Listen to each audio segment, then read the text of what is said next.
IDTV మన ఉనికి మన వాణి. సరిగ్గా 4 రోజుల క్రితం ఈసీ మీద ఆటం బాంబు పేల్చారు రాహుల్ గాంధీ. ఓట్ చోరీ కేసులో ఈసీ అధికారిక ప్రభుత్వాలకు దోచిపెడుతోందంటూ కూడా ఈసీ చాలా అవకతవకలు చేసిందంటే భారీ ఎత్తున ఓట్ చోరీ వ్యవహారంలో ఈసీదే ముఖ్య పాత్ర అంటూ పవర్ పాయింట్ ప్రజెంటేషన్ ఇచ్చారు. ఆ పవర్ పాయింట్ ప్రజెంట్ చేసిన తర్వాత కొన్ని రోజుల క్రితం త్వరలోనే ఈసీ మీద మరొక హైడ్రోజన్ బాంబు పేలబోతున్నాను అంటూ కూడా హాట్ కామెంట్స్ చేశారు. ये एच बॉम्ब तो नहीं है, एच बॉम्ब आ रहा है, हाइड्रोजन बॉम्ब आ रहा है. ఈ నేపథ్యంలోనే ఇంతలోనే నిన్న ఆయన కర్ణాటకలోని అలాంద్ నియోజకవర్గానికి సంబంధించి మరొక ఓటు చోరీ వ్యవహారాన్ని బయటపెట్టేశారు.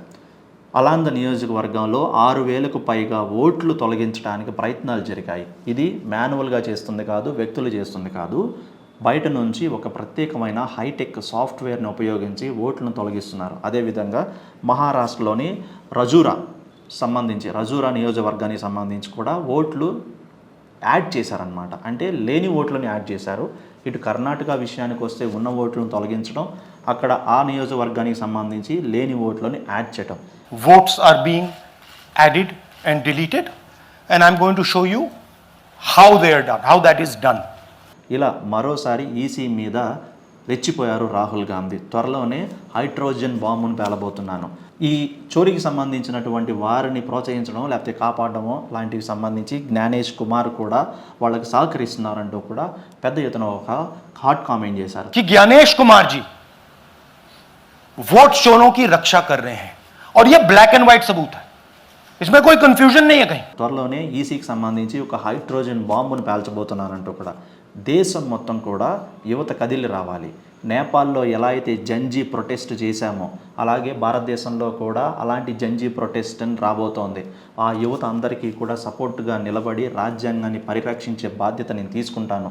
త్వరలోని భారతదేశంలో కూడా జంజీ లాంటి పరిస్థితులు రాబోతున్నాయి.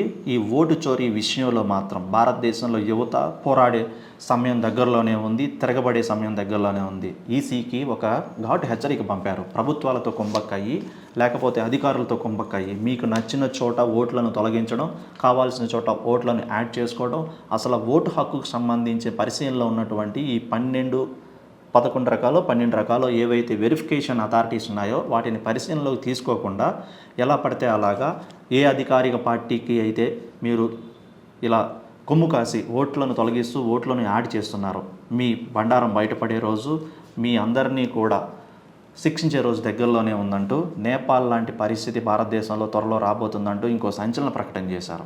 पूरा हिंदुस्तान के सारे युवा इस बात को एक्सेप्ट करेंगे कि आप हिंदुस्तान के कॉन्स्टिट्यूशन, हिंदुस्तान के संविधान की हत्या में शामिल हो, हिंदुस्तान के संविधान की रक्षा नहीं कर रहे हो और वोट चोरों की आप मदद कर रहे हो.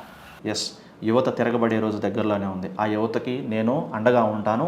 ఈ రాజ్యాంగ పరిరక్షణకు ఈ ఓటు చోరీ వ్యవహారంలో మాత్రం తగ్గేదే లేదంటూ కూడా నేను ఆయన చేసిన పవర్ పాయింట్ ప్రజెంటేషన్ ఒక ఎత్తు అయితే కనుక వీటన్నిటి వెనక కూడా వీళ్ళందరినీ కప్పుపుచ్చుతూ వీళ్ళందరినీ రక్షిస్తూ కూడా కాపాడుతూ ఎక్కడ దొరకకుండా చేయడం కోసం సిఈసి జ్ఞానేష్ కుమార్ కూడా సహకరిస్తున్నారంటూ వారి సపోర్ట్ వల్లే జరుగుతుందంటూ కూడా వీటన్నిటినీ ప్రశ్నిస్తే ఏమాత్రం మాట్లాడకుండా తిరిగి వారి మాపై బురద చల్లటం చాలా అవివేకం, అమాయకం.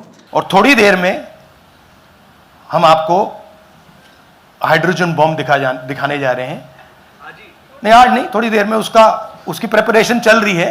ఏదేమైనప్పటికీ కూడా ఎలక్షన్ కమిషన్ మీద మరో హైడ్రోజన్ బాంబు పేల్చబోతున్నాను త్వరలోనే అంటూ నిన్న ఆయన ఇచ్చిన పవర్ పాయింట్ ప్రజెంటేషన్లో ఓట్లు ఎలా తొలగిస్తున్నారు, ఎలా యాడ్ చేస్తున్నారు ప్రయత్నం జరిగాయి. 6,000 ఓట్లు తొలగించడానికి కర్ణాటకలో, అలాగే ఇట్లా మహారాష్ట్రలో వచ్చేసి రజూరా ప్రాంతానికి సంబంధించి రజూరా అసెంబ్లీ నియోజకవర్గానికి సంబంధించి ఓట్ల ఎడిషన్ను ఒక సాఫ్ట్వేర్ ద్వారా చేయడానికి ప్రయత్నాలు జరిగాయంటూ మరో ఆరోపణ చేశారు ఆయన.